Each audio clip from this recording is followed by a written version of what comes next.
The Rock Island Line, how it shaped the landscape and sound of America. If you live in the Midwest, you have likely heard the name Rock Island Line since you were a kid. The words sound like folklore now, like something that has always existed. But before it became a well-known folk song, the Rock Island Line was one of the great railroads of the American interior, and it helped bind a continent together.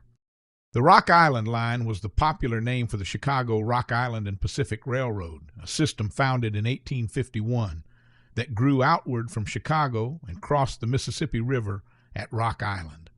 That crossing was crucial. For decades, the Mississippi had been the line railroads could not cross.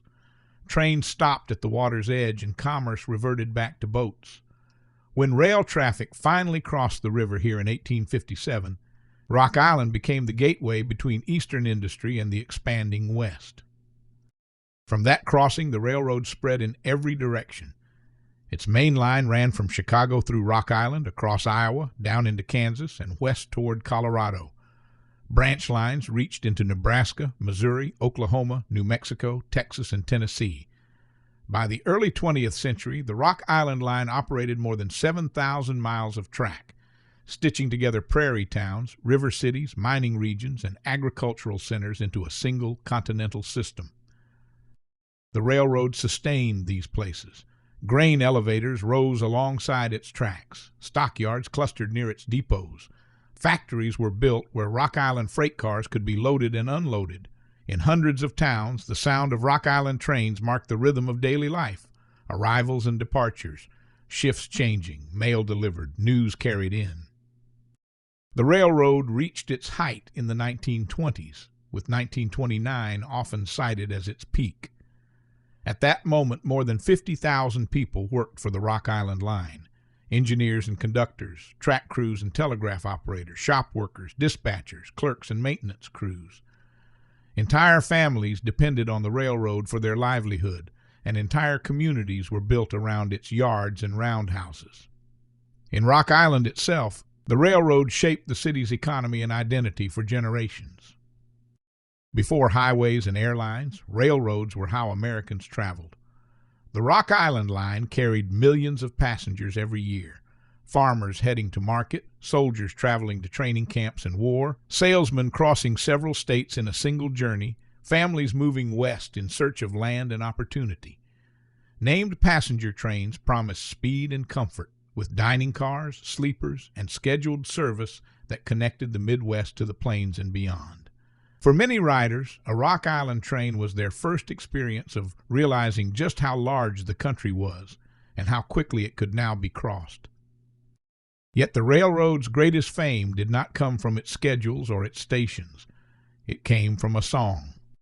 The Rock Island Line began as a work song sung by black railroad laborers, its rhythm shaped by the physical demands of rail work, swinging hammers, hauling weight, keeping time together through long days of labor.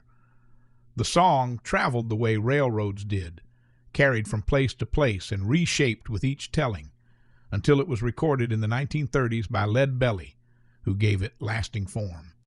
From there, the song moved far beyond its origins.